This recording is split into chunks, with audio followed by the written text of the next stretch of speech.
김태현의 정치쇼 2부 서초동과 여의도를 이어주는 변원 유착 시간이 돌아왔습니다. 오늘은 장윤미 변호사 출석했습니다. 네, 안녕하세요. 임찬종 기자입니다. 네, 제가 이걸 해볼 날이 올 줄은 몰랐습니다. 네, 원래 제 자리에 저 자리에 제가 앉아 있었는데 장윤미 변호사님 오늘 와주셨고요. 네, 일단은 오늘은 김남국 의원 얘기를 계속 할 수밖에 없을 것 같습니다. 네, 이 타이밍에 지금 김남국 의원이 주말에 탈당을 했는데 일단 정치적 의미나 이런 부분들 관련해서 장윤미 변호사님 어떻게 보세요? 저는 솔직히 책임지는 모습으로 평가하기는 어려울 것 같습니다. 본인은 당에 부담을 주고 싶지 않다라는 이유로 잠시 당을 떠나겠다라는 취지로 이야기를 했는데 그렇다면 당에 부담을 주지 않는 방식의 선택지였는지 저 그렇지 않다라고 봅니다. 일단 징계는 개시가 됐죠. 그렇다면 본인의 자청으로 징계가 열렸으면 자료 협조 등 왜냐하면 아직 공백으로 남은 부분이 전 많다라고 생각해요. 특히나 어떻게 자본 형성을 해서 이렇게 거액을 투자하게 됐는지 여부. 어제도 진상조사단 이 소속 의원의 브리핑을 들어보면 그런 자료 협조는 하지 않았다는 겁니다. 그렇죠. 그런데 탈당한 사람에 대해서도 물론 조사를 할 수 있는 근거 규정은 민주당이 윤리심판원 내부 규정으로 갖고 있다고는 합니다. 실질적으로 하기 어려울 거예요. 그리고 당원당규에 보면 민주당의 당원당규를 보면 징계 개시 이후에 본인이 탈당을 하면 이거는 왜냐하면 징계를 모면하려고 탈당했다고 보여지는 부분이 있습니다. 그렇죠. 그러면 5년 동안 복당도 허용하지 않겠다는 건데 이런 부분과 관련해서 봤을 때 과연 송영길 전 대표 사안도요.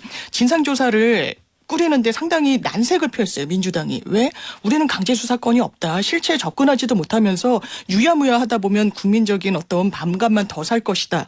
라고 이야기를 해서 진상조사를 하지 않았던 부분이 있는데 이거 사실 민주당에서 매듭을 제대로 질 수 있을 것인가. 좀 의문이고 김남국 의원의 선택은 좀 아쉽습니다.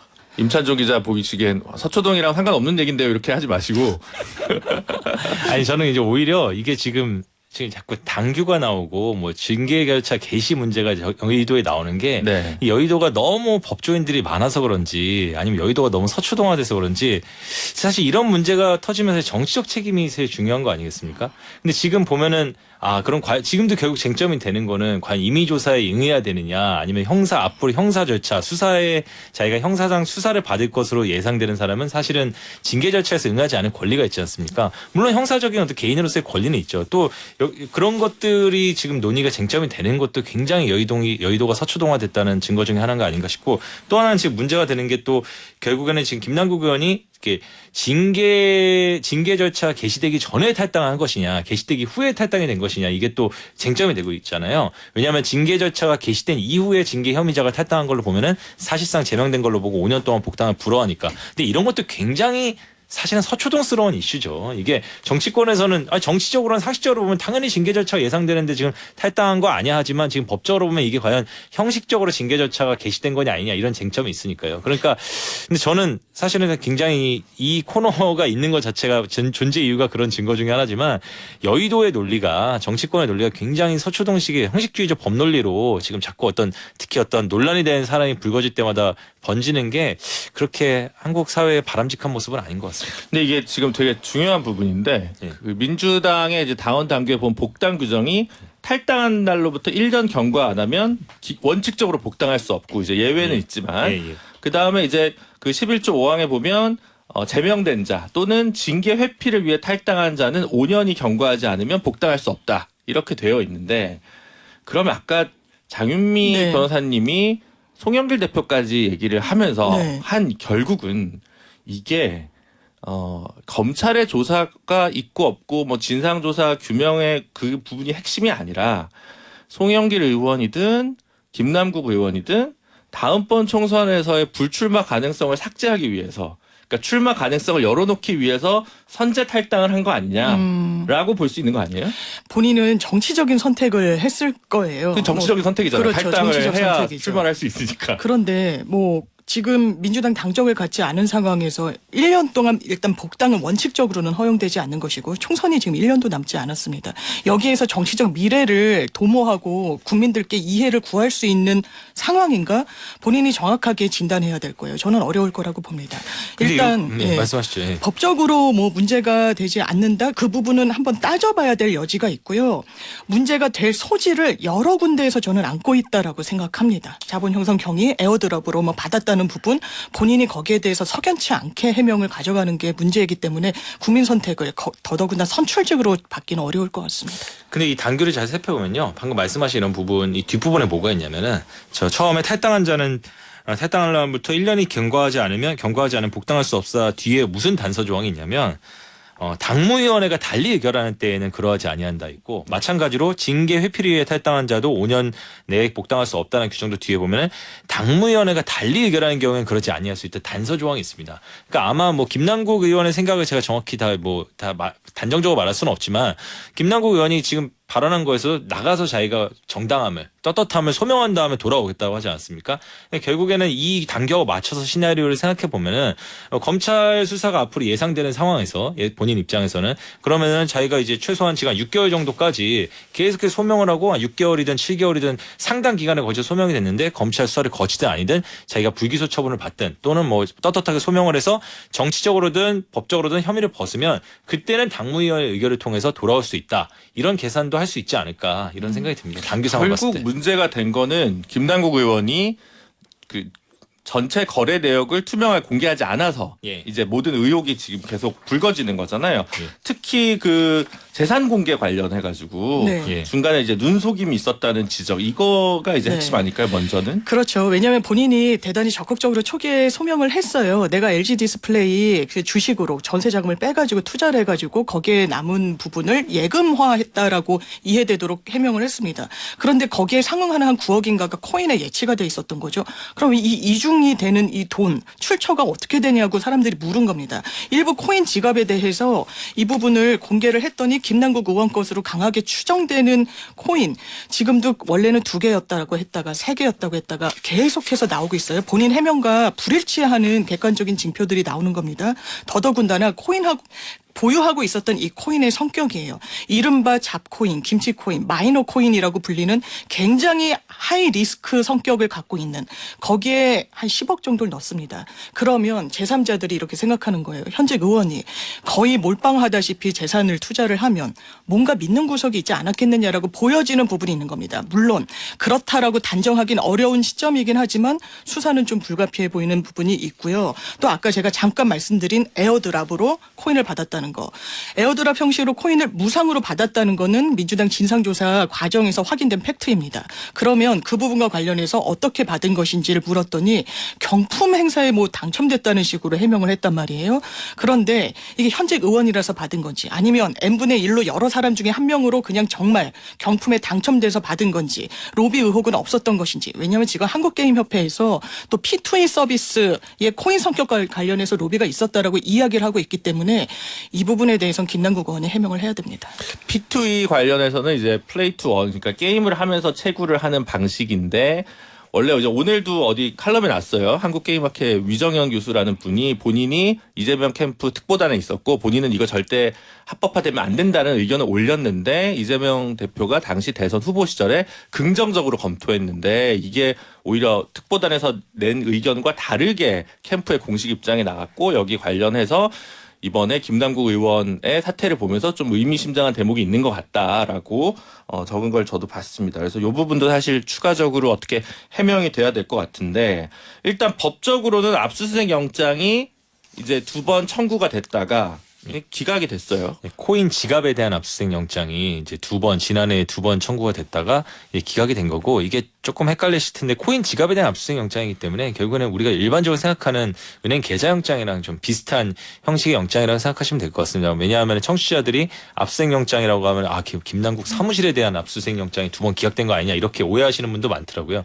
그게 아니라 이제 FIU라는 금융정보분석원에서 이제 굉장히 거액의 거래가 갑자기 일어나거나 기존의 패턴과 다른 거래가 일어나면은 이거 이상 정보라고 해서 수사기관에 통보를 합니다. 그렇죠. 일정한 기준이 있습니다. 그게 이제 뭐 코인과 관련해서는 정확히 어떤 기준을 가지고 있는지는 저희가 조금 잘 모르는데 사실 많이 알려지지 않았는데 어쨌든 이렇게 크게 말해서는 어쨌든 통상적인 거래를 보기에는 거액의 다액 거래가 집중적으로 일어난다든가 아니면 갑자기 너무 큰 거래가 일어난다고 하면은 무조건 통보가 돼요. 이거는 일반인의 경우도 마찬가지입니다. 예를 들어서 뭐 몇백만 원씩 일반인도 몇백만 원씩 뭐 ATM에서 계속해서 몇십 회에 걸쳐서 인출을 한다던가 이러면은 정보가 이제 수사기관에 통보가 되거든요. 그럼 수사기관이 통보를 받으면은 그거에 대해서 그게 정말로 범죄 혐의와 관련성이 있는지를 좀 검토해봐서 그거에 대해서 이제 더 이제 수사해볼 필요가 있다고 생각하면은 뭐 은행의 경우에는 계좌 추적 영장, 지금 같은 경우는 코인의 경우에는 코인 지갑에 대한 압수수색 영장을 청구를 하는 경우가 있는데 이게 법원에서 이제 기각된 걸로 확인이 돼 있죠. 2번 다. 근데 그렇기 때문에 사실 수사팀 입장에서 이 수사가 그렇게 만만하지는 않을 것 같습니다. 왜냐하면 지금 왜냐면 이게 지금 금액으로 돈으로 비유를 하려면요. 예를 들어서 지금 돈이 갑자기 큰 돈이 어떤 국회의원한테 생긴 게 갑자기 드러났는데 그러면 이제 사람들이 상식적으로 의혹을 가지잖아요. 갑자기 국회의원 월급이 뻔한데 갑자기 100억, 200억 되는 돈이 갑자기 국회의원이 어디서 생긴 거냐. 하지만 그것만 가지고 수사가 형식적으로 되기는 굉장히 어렵거든요. 왜냐하면 현실적으로 되기는 어려운 게 그럼 그 돈을 적어도 어떤 기업이나 어떤 업체가 어떤 목적을 줬다는 의심스러운 정황이라도 있어야 수사가 좀 구체적으로 좀 팍팍팍 이루어질 수가 있는데 지금은 사실 김남국 의원도 여러 가지 뭐 입법 로비 의혹이라든가 뭐 이런 것들에 대한 정황들은 있지만 구체적으로 어떤 뭐 게임 회사하고 이러이런 일이 있었다라든가 이런 어떤 정보가 현재 언론에 뭐 드러난 걸로는 그렇게 구체적인 정보는 없어 보인단 말입니다. 그래서 사실은 이게 수사하는 사람 입장에서는 수사하기가 굉장히 생각보다는 쉽지 않을 수 있다. 그러면 세 번째 압수수색 영장 청구를 검찰은 이제 고심은 할 텐데 네. 어떻게 지금 서초동 돌아가는 요즘 분위기는 어때요? 근데 사실은 그 기본적으로 이런 지금 제가 아까 계속 말씀드렸지만 이제 일종의 계좌 추적 영장이라고 했지 않습니까? 그럼 뭐 이걸 기본적으로 밝히는 것 자체도 원래 규정에 맞지 않지만 또 수사상 필요 때문에 이거는 거의 밝히는 경우가 잘 없습니다. 은밀하게 진행이 되고요. 그리고 이게 아마 영장을 청구하면 이제 계좌 추적 영장과 비슷한 성격이기 때문에 발부될 가능성은 꽤 있어요. 이 정도 왜냐면 기존의 검찰이 작년에 했을 때보다 지금 언론 보도나 여러 가지 진상 조사를 통해 가지고 뭐 에어드롭 의혹이라든가 입법 로비 의혹이라든가 여러 가지 의혹이 덧붙여지기 때문에 그 지갑에 대한 일종의 계좌 추적 영장 같은 압수수색 영장은 발부될 가능성이 꽤 높아 보이지만 돈의 흐름을 이건 돈의 흐름을 이제 찾아가는 과정이지. 그래서 지금 결국 계속 문제가 되는 게 이게 무상으로 누구한테 받은 것이냐, 아니면 알 수 없는 어떤 거액의 자금으로부터 이거 구입한 것이냐, 아니면은 김남국 의원이 처음에 해명한 것처럼 본인의 재산 또는 뭐 주식 투자에서 수익금으로 한 것이냐, 이런 자금 출처를 따져봐야 되지 않습니까? 이 자금 출처를 확인하는 과정이 아마 상당 기간 진행될 겁니다. 한 몇 달 정도 걸릴 거라고 저는 예상이 됩니다. 에어드롭이라는 게 사실은 그 자체로 되게 무상성을 네. 이제 얘기를 하는 것 같은데, 그러니까 무상으로 받았다는 자체가 또 100% 문제라고 할 수는 없고, 이제 그게 규모가 어느 정도냐에 따라서 굉장히 또 달라질 거 아니에요. 그러니까 그 일단 규모를 검찰에서 들여다봐야 이거를 또 의혹을 가지고 얘기를 할 텐데. 규모도 문제고 이제 이게 법적인 문제가 되려면 결국엔 쟁점이 되는 거는 이게 정말 경품형사 성격의 무상이었느냐, 그렇죠. 아니면 어떤 실질적으로 외형적으로만 경품형사의 외형을 띄었을 뿐이지 실질에서는 어떤 특정 업체가 어떤 특정 목적을 가지고, 아니면 특정 업체가 구체적 목적성이 없더라도 정치인에게 돈을 주겠다는 이유로 돈을 사실상 밀어준 것이냐, 이거를 판별하는 게 이제 수사를 통해서 구분하는 게 중요한데, 그러니까 이런 것 때문에 사실 그래서 어떤 업체가 어떤 목적으로 돈을 뒀을 것이다라고 의심가는 정황이 없는 상황에서 수사에 들어갔을 때 수사에 굉장히 생각보다 난점이 꽤 있을 수 있다, 이런 지적이 나오는 겁니다. 당장에 쉽지는 않다라는 얘기인데, 그러면 근데 사실 아까 이제 처음에 그 장윤미 변호사님 얘기해 주신 것 중에서 이제 그 쏘긴 거 있잖아요. 9억 얼마. 네. 예, 이제 얘기 안 한 거. 예. 결국 지금 보면 LG 디스플레이를 팔아서 코인에 넣은 다음에 네. 다시 코인에서 수익을 봐가지고 네, 네. 9억 정도는 현금을 인출해서 예금으로 넣어서 네. 주식에서 바로 현금으로 간 것처럼 하고 나머지 수익금을 코인을 계속 돌려가지고 이익을 본 거라고 지금 보여지는 거잖아요. 그렇습니다. 그런데 지금 보니까 일부 공직자들은 또 가상자산을 신고를 하기도 하더라고요. 그렇습니다. 왜냐하면 이게 법에 공백이 있는 부분이 있어요. 그래서 수사가 더 좀 힘을 받기가 어려운 부분도 있는데, 설사 내부 정보를 이용했다라고 하더라도요, 코인 같은 경우에는 자본시장법 등에서 내부 정보 거래 이용을 이유로 형사 처벌하는 근거 규정을 갖고 있지 않습니다. 그래서 건도영 전 대표 같은 경우에도 루나테라. 네, 루나테라도 코인이란 말이에요. 그런데 이 관련자도 영장이 계속 기각이 됐어요. 인신 확보를 하려고 했는데 왜 법원이 이게 자본시장법에서 우리 대한민국 현행 이 헌법 체계가 가지고 있는 증권성을 갖고 있느냐, 그렇지 않아 보인다는 거예요. 근데 거기에 반해서 미국 같은 경우에는 뭐 판례나 이 형사 어떤 법리가 많이 축적이 돼 있어서 뭐 증권성을 인정해서 자본시장법으로 뭐 처리를 해왔다라고 하는데 이를테면 이런 식으로 법에 공백이 있는 겁니다. 제가 국회 공직자위원회 위원으로 한번 활동한 적이 있어요. 그러면 고위 보좌진 그리고 전직 의원들이 다른 기관으로 취업을 할 때 재산 내역 같은 것도 뭐 보게 되기도 하고요. 얼마를 받는지 뭐 이런 부분을 보고 또 인사혁신처에서 이 고위 공직자들 그 국회의원들 이 재산 내역 한 것을 좀 사후 스크린을 하게 됩니다. 코인을 신고하신 분은 제가 거의가 아니라 제 기억 속으로는 한 건도 보지 못했습니다. 네. 이게 왜냐하면 법제화돼 있지 않기 때문에요. 네, 그렇죠. 지금도 공보에 본인이 코인을 보유했다라고 이야기하는 것은 그냥 선출직이 아닌 그냥 공무원들이었습니다.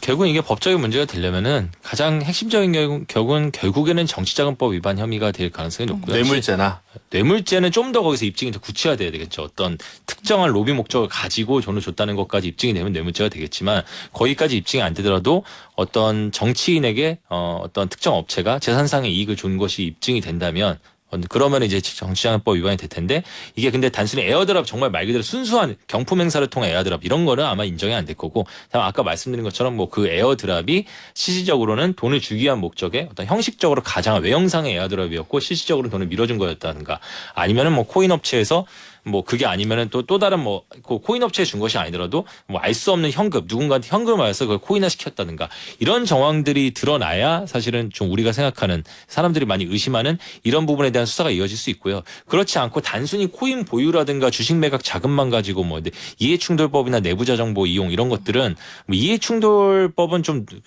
그 토론해본 또 이렇게 논란의 소지가 있을 것 같고 아까 말씀하신 것처럼 자본시장법의 내부자 정보 이용 이런 것들은 사실상 어렵지 않을까. 그러니까 미공개 정보를 이용하더라도 이건 증권이 아니기 때문에 자본시장법으로 의율할 수 없고 그럼 이제 무상으로 받은 것의 규모가 크거나 뭔가 있을 때 그냥 받은 건데 조금 로비성이 있으면 정치자금법은 검토할 수 있고 거기서 더 나아가면 뇌물죄까지. 이제 그냥 받은 게 아니라 한마디로 이렇게 정말 모든 사람에게 평등한 기회로 받은 거면 상관이 없지만 사실은 어떤 업체가 그 김남국 의원한테 주기 위해서 모양새만 이제 그런 에어들 그 경품 형식을 취하고 실질적으로는 이 사람한테 특정해서 밀어준 거면은 뭐 정치자금법 혐의 같은 것이 적용될 수도 있겠죠.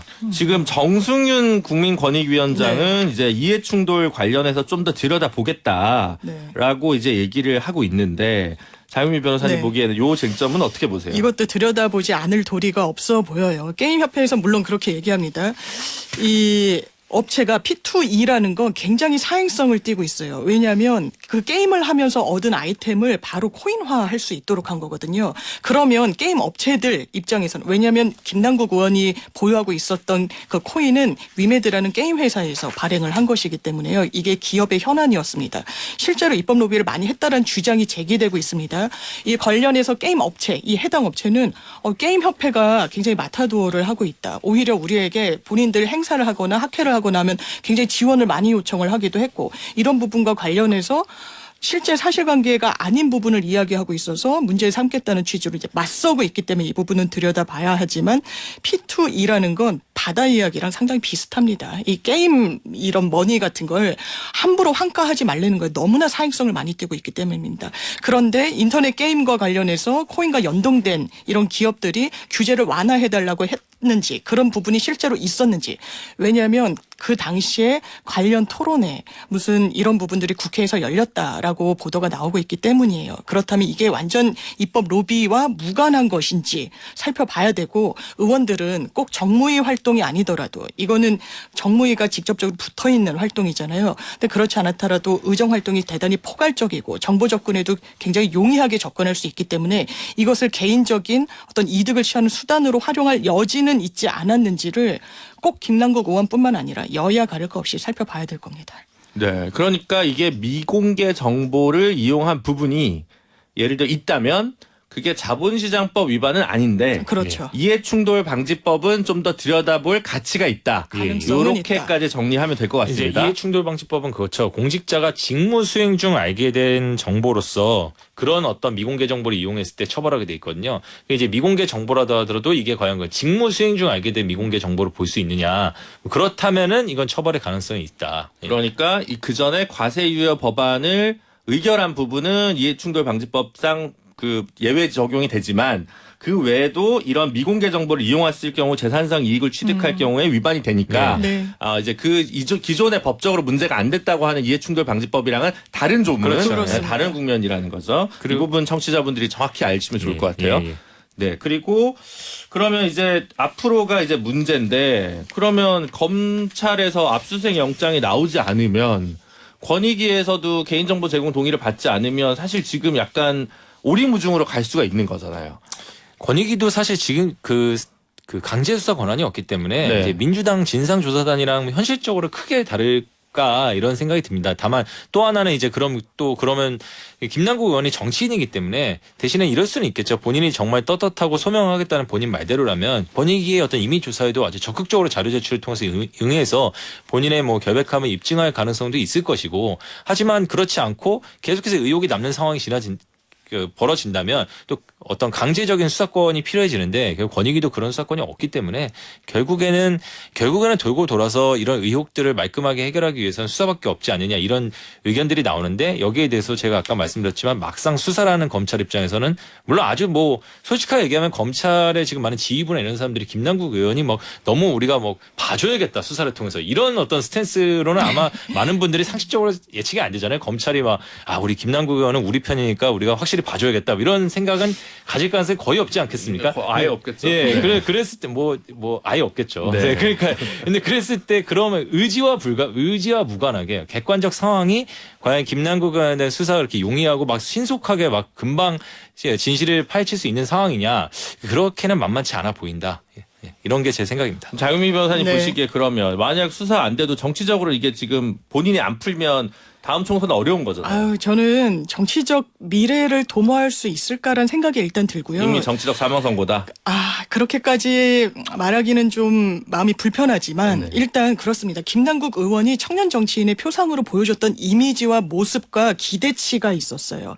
그것을 스스로 너무 많이 허물어버렸다는 생각이 듭니다. 법적으로 설사 이 부분이 크게 문제되지 않는다고 하더라도 왜냐하면 법원에서 영장이 2번이나 기각됐다는 건 상당히 의미가 있는 거예요. 아까 짚어주셨지만 금융계좌 같은 경우에는요. 특히나 영장 발부율이 100%에 수렴합니다. 법원 입장에서는 수사기관이 들여다보겠다는데 들여다보지 말라고 할 도리가 없거든요. 그런데 그 시점에는 최소한 굉장히 추상적이었다는 거예요. 수사가 뜬구름 잡는 형식이었다는 겁니다. 이게 검찰이 무능해서가 아니라 그 당시 상황이 그랬었던 건데 지금 어떤 국면으로 펼쳐지든지 정치적인 측면과 법적인 측면을 나눠봐야 될 텐데 정치적인 측면에선 최소한 많은 본인이 책임을 져야 될 겁니다. 제가 하나 더 말씀드리면은 제가 방금 전에 검찰 입장에서 수사가 만만치 않을 수 있다 이런 말씀을 드렸잖아요. 그래서 거꾸로 보면 굉장히 역설적이지만 검찰이 수사를 결국에는 잘 못하게 되면은 이게 검찰이 김남국 의원한테 정치적으로도 살아날 수 있는 어떤 발판을 마련해주는 그런 효과를 줄 수 있습니다. 물론 검찰 입장에서 전혀 원하지 않는 결과겠지만